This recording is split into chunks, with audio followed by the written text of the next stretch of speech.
Nako, breaking news, napakagandang balita nito. Mukhang yata magkakaroon ng kulay ang paglaya ni PRRD, no?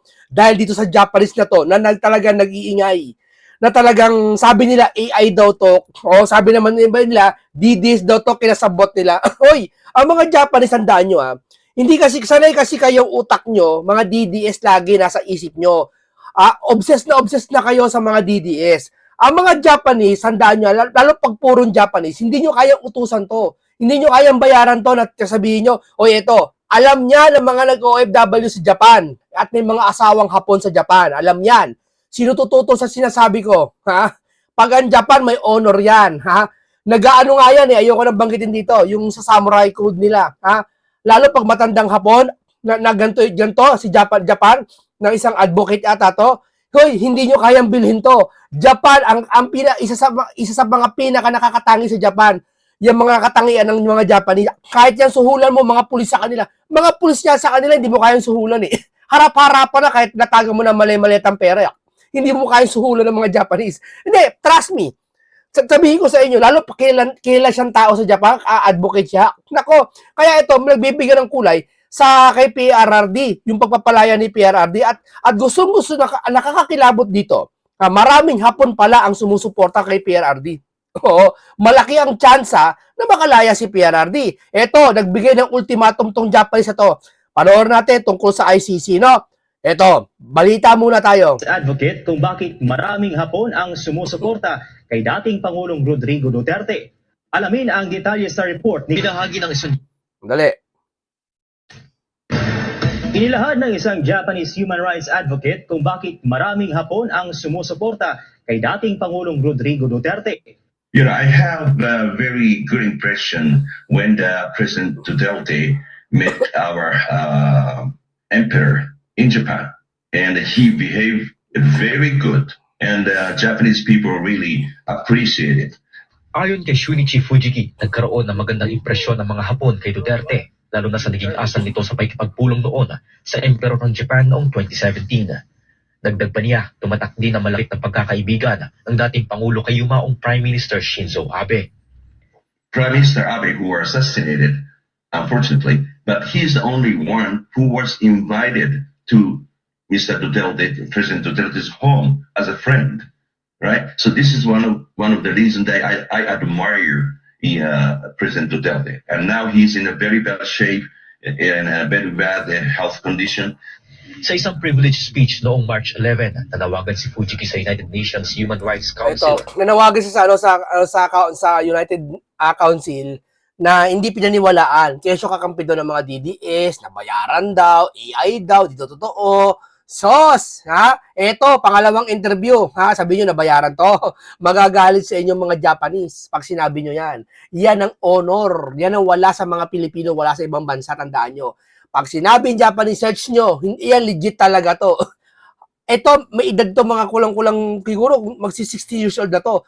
Naabubutan niya yung Samurai Code. Search nyo Samurai Code kung gaano kalakas ang kanilang paninindigan na hindi sila kayang suhulan ng mga Japan. Kaya nga honor yan ang wala kayo kaisipan nyo, hindi nyo kaya. Hindi nyo arok yan. Kahit sabihin ko sa inyo, hindi nyo arok yan. Para sa interim release ni Duterte dahil sa kalagayan ng kalusugan nito. Kasalukuyang nasa ICC detention facility ang dating Pangulo, kaugnay ng kasong crimes against humanity na may kaugnayan sa war on drugs. Hindi kinikilala ni Duterte ang jurisdiksyon ng ICC sa kanyang kaso. Nauna nang tinanggihan ng ICC ang kahilingan para sa kanyang pansamantalang paglaya o interim release. Plano naman ng Japanese at Filipino community sa Tokyo na magsagawa ng conference upang talakayin ang issue at ipakita ang kanilang suporta sa dating Pangulo. I was thinking to hold a kind of conference within the Japanese society, first of all, to have kind of to support, or this is the injustice. So not supporting the Duterte, or not supporting the Duterte. It's nothing to do with the support, but this is injustice. So we have to counter with the injustice. So I was going to have a conference in Tokyo, or Congress building. Patuloy na mapaggiit ang hustisya ng Filipino community sa Japan para ipanawagan ang paglaya ni Duterte. Grabe, nananawagan, hindi lang mga Pilipino, pati mga Japanese pala. Isa sa mga grupong nangunguna dito sa Japan ay ang Republic Defenders for Peace and Unity o RDPU. Ang dami, dami. Kasabihin nyo, mali yung ginawa. Alam mo, kaya nga Vox Populi, ano eh, isa tinatawag na voice of the people, voice of the God na sinasabi nila. Ha? Tapos sasabihin nyo, mali ang taong bayan. Eh, lamang ang nagsasabi na mali ang ginawa nyo kay PRRD. Sige nga, ilan lang kayo. The people in the Philippines and Filipino society and abroad, please stay strong and unite each other. Kay Duterte, tinrabaho nyo, ang bilis. Nakuha kagad, ang bilis-bilis. Yung flood control, napakabagal. 8 months na, wala pa rin nangyayari. Sipin nyo nga.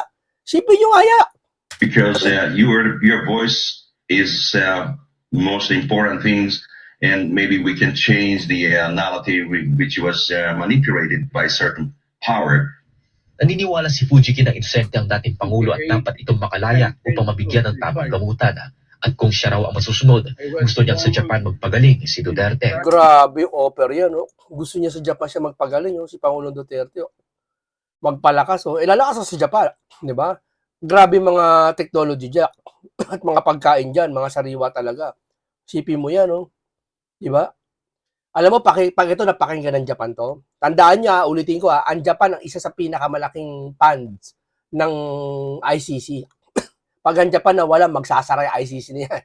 Let's talk. Na, pag ang Japan nag-request na palayain niya, pakinggan tong katao nila.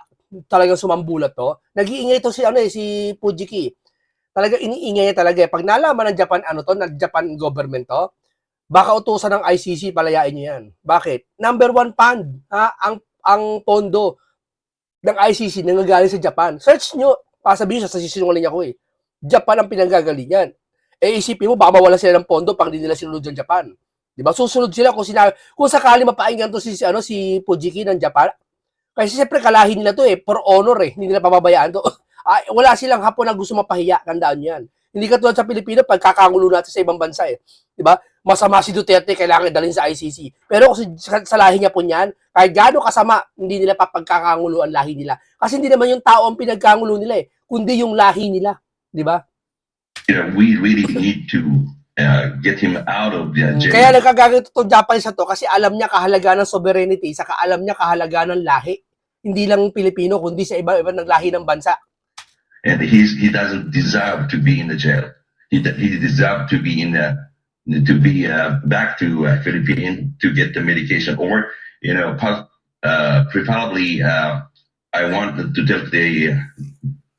take to Japan to get the medication in Japan so that he will be safe. That's my take, and that's a message to the Filipino people.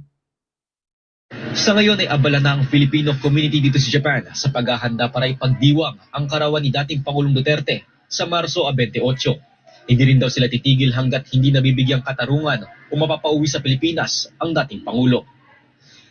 So, basahin po natin to bago tayo magpumunta sa isang dako nating talakayan, no? Tingnan mo sinabi ni ni Fujiki, si Sunichi Fujiki. Kailangan talaga natin mapalaya si Pangulong Duterte sa kulungan. Hindi siya karapat-dapat na makulong. Sipin mo yan. Japan to, pag ito napakinggan ng Japan dahil sa isang lahi nila nagtatanggol sa ating mga Pilipino. At hindi naman iba sa kanila si Pangulong Duterte. Dahil naging kaibigan niya si Abe Sicho. Si Abe napakahalaga sa kanila. Pag ito napagtugma-tugma ng Japan, sabihin ko sa inyo, baka mangilaman Japan. Diba? Baka gumanti ang Japan. Diba? Hindi yan. Sorry ako lang yan, ha. Japan, gumanti sa ICC. Hindi natin alam, baka ganyan mangyari, ha? Hindi natin alam. Sorry ako lang yan, pero may possible kasi kalahin nila itong Japanese, nagsasalita para kay PRRD. No? O, yan, talo sila dyan. Di ba? O, pakinggan natin si Harry Roque sa kanyang malaman. Talagang kakaibang mga banat tungkol sa mga malalalim na usapin tungkol sa ICC at sa defense team ni Pangulong Duterte. Talagang uwi-uwi na po tayo sa Pilipinas. Alam niyo po talaga, noong 11, nagbalik tanaw tayo sa sa ikaunang taon na pagdating dito ni Tatay Digong matapos siya makidnap. Pero syempre, nung 12 naman ng Boneto, ikaunang taon ko rin mula na aking pagdarating rito sa Europa at hindi pa nga tayo nakakapagbalik tanaw dun sa mga pangyayari. No? Pero maalala ko lang po noon, ako naman po ay nagpunta rito para makatulong kay Tatay Digong. Hindi tayo nabigyan ng pagkakataon dahil tinutunan tayo ng prosecutor mismo na si Karim Khan ng ICC. At mula noon ay narito lang tayo para magbigay ng suporta kay Tatay Digong. No? Tayo po ay nasa Austria dahil meron silang tinatawag na Dublin Rules na kung saan ang bansa na nag-issue ng visa ang dapat magbigay ng protection sa mga asylum seekers.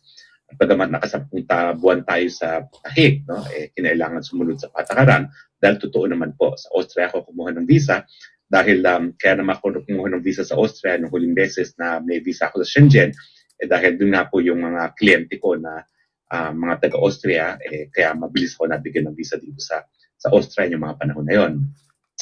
Nawalay tayo ng, hindi naman completely walay kasi nasa Europa rin pa rin ako, pero medyo napalayo tayo kay Tatay Digong, pero ang puso't damdamin natin, nandun pa rin, no? Kasama ni Tatay Digong. At sinasabi ko nga na kung may pagkakataon na makakauwi ko ng Pilipinas, I would want that, pero mas gusto ko talaga sabay na kami ni Tatay umuwi. No? Meron naman ako mga kaibigan na ewan ko kung naniwala kayo sa mga feng shui, sa mga horoscope. Ang sabi naman, sabay talaga kami uuwi ni Tatay itong taon na ito. Sana nga po mangyari. No? Ako naman po, May possible. Ano yung Japanese siya kanina, kumikilos na. Pag kumilos ang buong Japan, at sinunod yung Japanese na ito, baka sabihin nila, sino ba naman si Shinichi, isang Japanese, susundin ng Japan? Sabi ko nga sa inyo, hindi nyo kasi alam ang lahing Hapon eh. Yung lahing Hapon, napakahalaga sa kanilang isang tao. Tandaan nyo yan. Alam niyo yung kwento ng ito nakakakilabot to. Kikilabutan kayo sa kwentong ito. Kikilabutan kayo. Kung maiiyak kayo, nakikilabutan kayo sa kwentong ito. Saglit lang Alam niyo yung kwento na isang tren sa Japan na kung saan may isang istasyon na magsasara na. Ngayon, magsasara na siya day before yata. Hindi ko alam kung day before o year before na magsasara na. Wala na ibang sumasakay sa tren nila kasi. Kahit anong piraso at espiritu walang sumasakay sa tren nila. Maliban sa isang estudyante na sumasakay sa kanila. Hindi sila nagsara dahil sa isang estudyante. Biruin mo yan hatid sundo pa yung babae na estudyante ng Hapon, hatid sundo sa malayong lugar. Para lang sa isang estudyante, hindi sila nagsasara. Magsasara na sila Pinatapos muna yung estudyanteng babae. Pinatapos muna ng pag-aaral. Tapos, dito, sino ka ba naman? Estudyante ka lang. Sino ka para sundin namin? Magsara ka na. Maliban lang kung anak ka ng presidente, di ba? Anak ka ng politiko. Hindi, ang ginawa, yung istasyon ng Japan na yon, magsasara na dahil sa isang babae estudyante, hindi sila nagsara. Kasi walang ibang sasakyan pala yung babae, kundi is-train ng istasyon lang nila. Yun lang sasakyan ng babae. Nasa snow pa minsan, nag-snow pa. Sa bandang north yata ng Japan yon. Ang ginawa, pinagtyagaan ng train station na yon, na kaisa-isa siya lang sumasakay. Yung babae na yon. Hatid sundo siya pag uwi. Pagka-graduate ng babae ng estudyante, nagsara yung istasyon ng tren. Alam mo, katwiran, ganung kahalaga ang Japan sa kanila kahit isang tao lang. Biruin mo, ang laking effort ang ginawa. Kung sa iba yan, sino ka? Magsasakyan ka na lang, maglakad ka na lang, magsasara na kami. Hindi na kami magbubukas kasi negosyo namin lugi na. Maaring ka bankrupt na. Okay, magpapalit na kami ng business. Pero hindi ginawa ng yun. Tingnan nyo kung gaano kahalaga ang isang Hapon sa kanila. Isipin mo, si Shinichi, hindi pa halagahan to. Kung ito nakasakop ng samurai code, dahil matanda na, 60 plus na yata to, 50 plus. Di ba? Kaya may possible Sa akin, Chori, may possible Hindi naman talaga kaya nakakakilabot yung kwento na yun, kikilabutan kayo. Na dumidepende sa mga ganyan, pero sa akin naman, walang mawawala kung mangyari yan. No? Dahil yan din naman po ang ating pagdarasal na sana makauwi na kami dalawa ni Tatay dyan sa Pilipinas. Pagamat talaga naman ang uuwian natin puro problema. No? Kasi dami ng problema bago pa nagputo ko sakit ng silangan, nadagdagan pa ngayon talaga. No? Talagang matinding pagsubok itong pagdadaanan natin dito sa gera sa kitang silangan dahil hindi po biro itong nawawalan na tayo ng supply ng langis, no? Dahil halos lahat naman ng langis natin na talaga nanggagaling dyan sa gitnang silangan. O nga pala po, no, lumalabas sa datos na 30% ng ating mga inaangkat na mga finished product na gasolina at diesel ay galing sa China. At pinost ko nga po yung sinabi ng mga Chino na hindi naman daw nila tayo iipitin pagdating sa supply. Mga panahon ngayon na talaga nagkakaipitin na sa supply. At ang sabi ko, anong masasabi ni Tony Carpio, ni Risa Ontivirus, ni Chel Jokno, ni Laila de Lima, mga kaaway ng China, makakakuha ba tayo ng gasolina at diesel ngayon sa Amerika, ang inyong mga amo? Hindi, dahil ang pagkukunan natin ngayon nagkakagipitan ay yung bansa na pilit yung inaaway na talaga naman pinanggagalingan din ng kapital at turista. Aawayin kasi namin kasi nga yung WPS inaangkin nila. Ang babaw, no? away kapitbahay ang alam ni Karpuet. Si Karpuet kasi may panimupasimuno yan eh. Biruin mo, ikinumpara niyo yung away ng China sa away ng kapitbahay. Payag ka daw ba pag sinakop ka ng kapitbahay mo, hindi mo aawayin, hindi ka daw magagalit? Ang utak, no, ang kikitid. Hindi naman away yung China, away ng kapitbahay mo lang eh. Eh yung away ng kapitbahay mo, wala kang pakialam, okay lang eh. Bakit? Hindi ka naman palamunin ng kapitbahay mo eh. Okay lang, kahit awayin mo ako habang buhay, walang problema sa akin eh. Gusto mo, dimandahan tayo eh. Eh yung away ng China sa Pilipinas, hindi mo pwedeng gawin niya sa katulad ng away ng kapitbahay. Unang-una, yung trade, yung business, yung investment, yung tourism, yung OFW. Hindi nag-iisip to mga to eh. Oo, nawala isip ng isang vlogger ha. Kesa yung retired na sinasabi yung Rowes daw si Seto Marcoleta. Karpuet. Pinakikinabangan ng ating mga karating bansa dito sa Southeast Asia na hindi natin na papakinabangan kasi nga ang mga uri ng mga Tony Carpio, Ontivirus, De Lima, Joke Notariela ay pilit na dinalabanan. At Mahihina kasi yung mga yan. Mahihina ang kapasidad nila. Pero yun mo, di ba? Sipin mo yung away ng China eh, kasi talungin mo, bakit ba gusto mo away ng China? Kasi inaangkin yung WPS eh. Di ba ang babaw, no? Hindi mababaw yung usaping WPS. Pero ang tanong kasi, ba't inaaway mo yung China? Ang sagot mo, WPS dahil sa agawan ng teritoryo. Ano ka ba naman? Mag-isip-isip ka. Ibig ko pala, sabi ko nga, paborito kong linya eh. Ibig ko pala sabihin, pag kaaway yung girlfriend mo, kaaway mo yung nanay niya, kaaway mo na rin yung girlfriend mo. Ba't di mo inaaway yung girlfriend mo? Ganun ba yon? Iba yung kaaway ng nanay ng girlfriend mo sa girlfriend mo, iba yun. Ha? Hindi porkit pinatay ni Cain si Abel, masama na si Eva. Eh masama na si Seth, yung mga magkakapatid na yon. O masama na rin si Abel. Di ba? Hindi ganun. inaaway ang bansang China. Pero ngayon po, balik tayo doon sa isang issue at ito po ang pinaka-latest sa ICC na inatras na ni Attorney Kaufman yung kanyang motion para ma-disqualify yung mga Pilipinong abogado ng biktima dahil di umano sila ay merong conflict of interest. Now, hindi po yan kauna-unahang pagkakataon na narinig natin ang conflict of interest. No? Kung maalala ninyo, bagamat itong prosecutor na tumutod din sa aking pagiging parte, kabahagi ng Defense Counsel ay nag-leave dahil siya ay iniimbestigahan dahil may reklamo na siya ay manyakis, na-disqualify din siya ng hukuman. At ang basihan kung bakit na-disqualify itong si Kaufman, ay hindi para si Kaufman, si Karim Khan, sorry. Ang dahilan kung bakit na-disqualify itong si ICC Prosecutor Karim Khan, nung siya pala isang pribadong abogado, siya ay nakipag-ugnayan na sa mga di umano mga biktima ni Tatay Digong at siya ay nagbigay na ng legal advice. Now, na-disqualify siya dyan kasi nga po, ibang siste ng ICC. Ang siste inquisitorial. Yung mga prosecutor, hindi lang sila inaasahan na mag-case build up. Hindi lang sila inaasahan na kumalap ng mga ebidensya laban sa akusado. Inaasahan din sila na kapag meron silang ebidensya na nakita na magpapatunay na walang pagkakasala ang isang akusado, yan ay ilalabas na nila at ikukonsidera nila. At na-disqualify nga si Karim Khan dahil bilang isang dating abogadong pribado ng mga biktima, natural, ipipikit niya ang kanyang mga mata sa mga ebidensya na magpapakita na walang pagkakasala si Tatay Digong. Bagamat yung desisyon na disqualification ay parang wala masyadong ibig sabihin dahil naka-on leave na nga itong si Karim Khan, at least yung desisyon na yon ay kauna-unahan at kaisa-isang motion na pinaburan ng hukuman na hinain ng abogado ni Tatay Digong. Wala na pong ibang motion na pinabura ng ICC sa kadami-dami mga motion na pinail nila doon sa lack of jurisdiction, doon sa interim release, kaisa-isahan lang po yung pinaburan nila. At yan nga po isang desisyon na parang hindi naman po talaga importante dahil nakapag-leave na o hindi na talaga sumasapi si Karim Khan. Yung desisyon na disqualify si Karim Khan dahil siya naging pribadong abogado ng mga biktima, magagamit lang po yan kung maibabalik na sa trabaho itong si Karim Khan at wala namang indikasyon na mariresolba kaagad yung reklamo sa kanya sa pagiging manyakis sa lalo mabilis na panahon. Pero bakit pati ang mga abogado ng biktima in-attempt, sinubukan na ma-disqualify ng mga abogado ni Tatay Digong?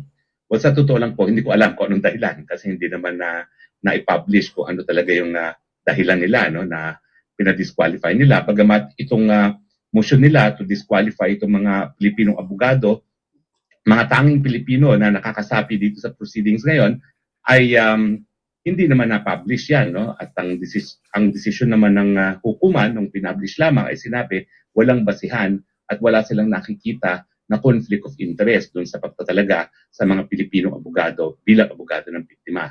Pero ang tanong, ano ba ang mga dahilan para ma-disqualify ang mga abogado ng biktima?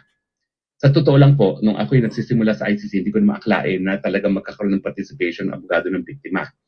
At least yung mga pribadong abogado ng biktima, dahil alam kong meron namang permanenteng abogado mga biktima sa ICC. So akala ko sila lang. So nung ako po ay naging kauna-unahang Pilipino at Asyano na nakapasok dyan sa this council ng ICC, hindi ko maakalain na magkakaroon ng ganyang partisipasyon ng mga abogado ng biktima. No? So nakita natin ngayon na at least 2 Pilipinong abogado ang nakapagsalita na. Sila ay makasaysayan dahil sila yung kauna-una mga Pilipino na nagsalita. Pero siyempre yan ay abogado ng biktima. At tayo naman po ang sinusuportahan natin ay kung talagang merong reklamo mga biktima, hindi natin sinasabi na wala silang hindi sila naging biktima ng krimen, dapat lang sa Pilipinas sila magdemanda. Kasi tayo isang malayang bansa, independyente, at merong gumaganang hukuman. Yun lang po sinasabi natin. Hindi natin sinasabi. Magaling talaga si Harry Roque, talagang gusto ko siya magpaliwanag talaga. Sa nyo, ito naalala ko yung sinasabi nila na bakit daw yung mga itong biktima ng EJK di umano, sabi nila, paano kung maranasan nyo kamag-anak mo ma-EJK? Ano kamag-anak ko ma-EJK? Kung ang kamag-anak ko na EJK dahil sa pagiging addict niya, abay wala akong magagawa. Kasalanan niya yun. Oo. Pero kung kamag-anak ko dahil sa EJK, dahil lang ginurgur lang siya na walang dahilan, magagayat ako. Ganun ba nangyari ngayon? Hindi Kalamitan sa pagtatanggol nila, puro addict. Puro addict. Di ba? Wala sa katwiran niya. Sigurado tayong walang krimen na sila ay naging biktima, kaya lang dapat Pilipino ang magdesisyon ng mga kaso na yan. So, kung ang dahilan na si Karim Khan ay na-disqualify dahil siya ay minsan tumayo bilang abogado ng biktima at dahil dyan ay posible na ipinikit niya ang kanyang mga mata sa mga ebidensya na papakita ng walang pagkakasala ni Tatay Digong. Ano naman ang mga basihan para ma-disqualify yung abogado mismo ng mga biktima? Well, unahin po natin na ang ICC ay nagkakaiba rin sa ating lokal na hukuman kasi itong abogado ng biktima ay isang inobasyon. Bago po yan. Kinikilala natin na mga biktima ay merong karapatan dahil sa ating batas, no? Ang krimen, ang nagreklamo ay people of the Philippines. Pati po sa ICC, ang nagreklamo ay yung prosecutor, no? Na tumatayo bilang prosecutor sa ngalan ng buong daigdig dahil ang mga krimen naman na linilitis ng ICC ay mga crimes against humanity, no? Krimen laban sa buong katauhan. So, innovation itong abogado para sa biktima dahil sa kauna-unang pagkakataon, kinikilala na mga biktima may karapatan. Ang karapatan ng mga biktima, ang pangunahing karapatan ay sa reparasyon. Ang reparasyon, hindi lang pagbabayad ng compensation, bagamat yan po ay kabahagi ng reparation. Ang reparation ay kinakailangan ibalik yung Estado bago sila naging biktima ng paglabag ng kanilang karapatan. No? At kung kinakailangan ng psychosocial counseling, kinakailangan bigyan po sila. Kung kinakailangan ng kompensasyon, pera para mabura yung mga epekto ng mga maling nagawa sa kanila, kinakailangan bigyan sila.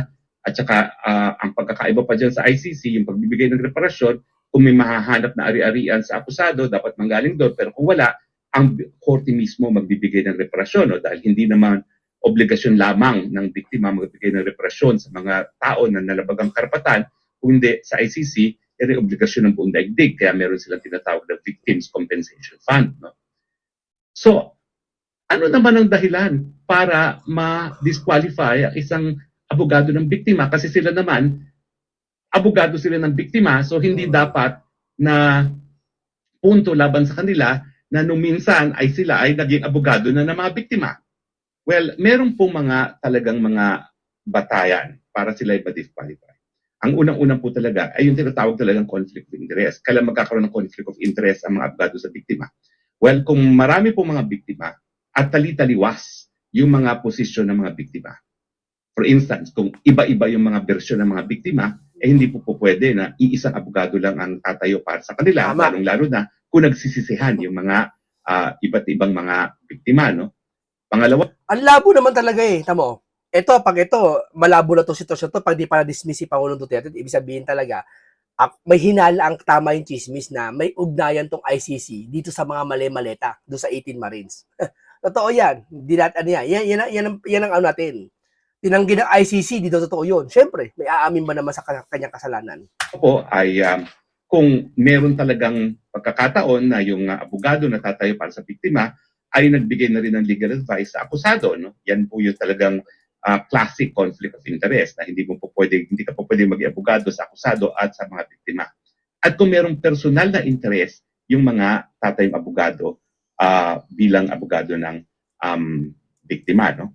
Ang siguro halimbawa diyan kung meron silang financial interest, kung sisingil sila, no, sa mga biktima, no? Yan po ay dahilan para sila ay ma-disqualify. Now, pwede rin po silang ma-disqualify kung magpapakita sila na sila ay hindi impartial. Siyempre po, dahil sila ay abogado ng biktima, expected na ang talagang paglalaban nila ay yung karapatan ng mga biktima. Pero hindi naman po ibig sabihin na palibhasa abogado sila ng biktima, sila ang magiging dahilan para magkaroon naman ng injustice ang akusado. Kailan siya magkakaroon ng kumbaga disqualification on the basis of impartiality? Well, unang-una, ang trabaho po niya ay protektahan at ipahiwatig sa hukuman ang damdamin ng biktima. Ibig sabihin, wag siya dapat tatayo bilang prosecutor.